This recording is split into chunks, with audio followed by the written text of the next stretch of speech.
Come on, Ben. There you go. I can kind of hear the music today. That's like the first time I can actually hear the music in the background. Okay, well then we expect you to dance. Something to kind of move to now. So. I know, Kate. We started, the official Komando TikTok channel, and Matt's working on it. But what about you? You could be out there dancing. Ooh, I don't want to lose subscribers. I mean, if you see my dance skills on TikTok, I don't know if that's going to be if that's going to bring them in. So I was just talking about I have an air tag on Abby. And Abby, our golden retriever, that can I tell you a quick story that happened to me this week? Yeah. Is that I was going for a walk. We went around a corner and I heard a truck coming, and it was on a residential street, but the truck was really loud. So Abby, in her infinite wisdom, decided to walk around me and go into the middle of the street, and froze. Truck's coming, dog's freezing. Froze right there in the street, shock. This truck's coming. So I go and I grab her and I pull her to the side of the road. I fall on the curb and I have this big bruise on my ribs right now. And so every once in a while, you may hear me go right there. So I looked it up. It takes a while for that to heal. Oh boy, sorry to hear that. But yeah, it's we've suffered similar injuries at the hands of a large dog that we don't have experience with. So, all right. So you have Daphne. So, yes, you've seen Daphne. She's our adorable 9-month-old yellow lab. Doesn't have a mean bone in her body. She's a little rambunctious with our 2 older dachshunds. But I sent a few pictures. I don't know if they're going to be. Yeah, look at how sweet that face is. She would never do anything wrong. And right? So how many pounds is she now?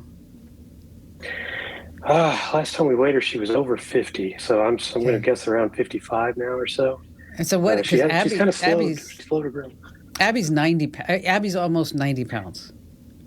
It's From what we understand, Daphne's mom was about that size, but Dad was smaller. So okay, all right. She's still got a little time. Yeah, there she goes. But she's cute. She's adorable. It looks like an angel. She wouldn't do anything, but she loves tech, just not in the way I would prefer. So, we first got her. She was tiny. She just liked chewing on us and sometimes dog toys. She graduated to shoes, and it didn't take long before. She got away with her first set of AirPods. Oh my gosh! Those are your my kids' AirPods? Were they mad? Yeah. Oh God. Oh yeah. Destroyed in minutes. A few days later, she got the backup set that I gave Logan. Oh. This is not the dog. Leave something out for a dog. Dog is going to chew it up. So exactly. You can't blame the dog. This is the fault of the human who left this stuff available. This is actually the earbud graveyard. We still keep the bag of. So that's funny, Ben. After that, she got a PS5 controller. Those things are like $70. Yeah, there's the evidence there. Couldn't do anything. She got a couple of remote controls. I don't have pictures of those, but one was for a ceiling fan, and the other was for a wall light. And you've got to get those away from them quickly because the batteries, is bad for dogs.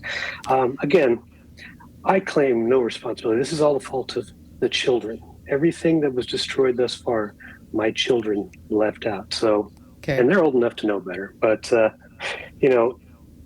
big board puppy, what's she supposed to do? Well, we moved on, and she started noticing things on walls.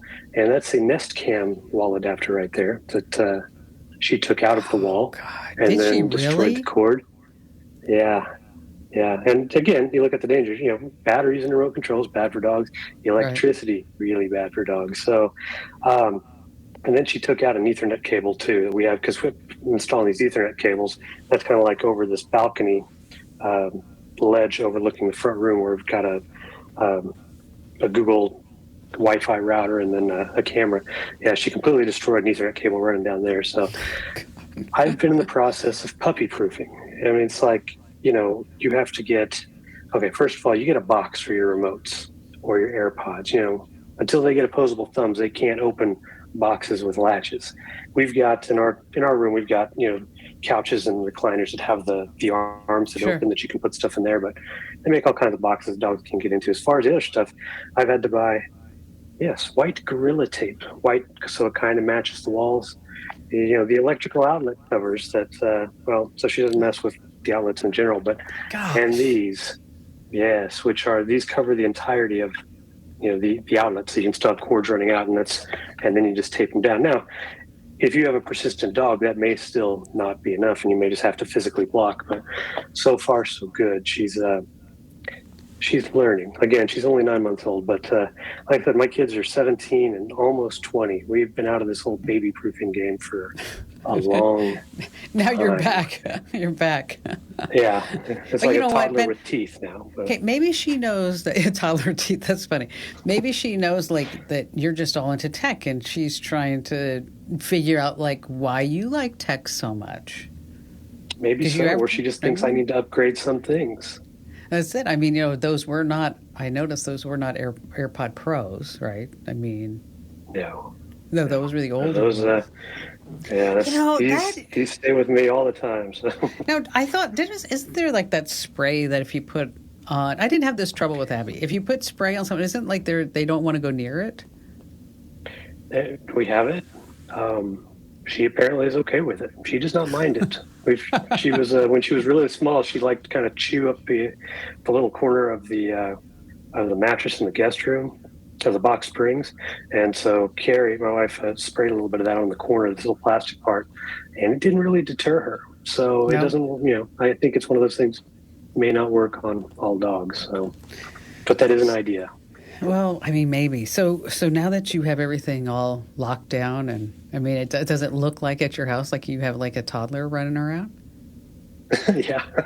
It's. I mean, you have to do it. It's like any cords we have along the floor. We have covered with those those hard rubber covers, Mm-hmm. But you can get. I mean, all this stuff's on Amazon. It's not that expensive, especially if you don't have to buy just a lot of it for multiple rooms. There are so many rooms we keep her out of if we're not in there with her. So it's really just a few of the common areas that she's not with us sometimes. Well, you know what? She's adorable. You know what'd be kind of fun is that Ian and I on Instagram, we'll DM each other videos that we see. And he sent me one, and we're trying to do this with Abby. I don't know if we can do it, but in the pool, her balls sink. Okay, because sometimes she takes out the squeaker, right? And so then the ball goes in the pool and then it sneaks. And she's in the pool like all day long. It's like this is like her camp. She like throws the ball herself in the pool, goes and gets it and stuff. Anyway, so like we have all these balls, and so one of us, Barry, I have to go down and swim at the bottom of the pool to get the balls out. So Ian sent me this video of this beautiful golden retriever who jumps in and dives down like 9 feet to get the balls. Oh wow. And then brings the ball up. So we're starting Abby like on the second step. And so far we have like her head going under the water. I'm not sure if we're going to be able to but I thought, how cool is that? So is there something that you're trying to teach Daphne? Swimming is next. She loves water. She loves sprinklers. She has one of those kiddie pools that you get at Walmart. She's hesitant around our in-ground pool, but here in the next couple of weekends, we've got her a little life vest, and we're going to acclimate her to it. It's getting hot. She's a big dog, and she loves water. So yeah, so just throw her in there. And I forgot to introduce you the right way. You are a trusty news director and our battery bad boy baron, Ben Bradley. Which, by the way, Ben, you did a great job on Tech Refresh this past week. And so if you're not already getting Tech Refresh, make sure that you get our podcast for that. You can actually watch it here inside the Komando community. Watch us do it, as well as Ben you did news, and you did your trivia this week, right? You did trivia? I had trivia this week, yeah. So you did news Back trivia. to the Future. Yes, a little DeLorean type action. And then you did a great tip at the end about smishing and texting and spam. So anyway, Ben, thanks for joining us. We're going to go back to the show. And if you are watching us now, make sure that you get Tech Refresh. Thanks, Ben. Thanks, Kim.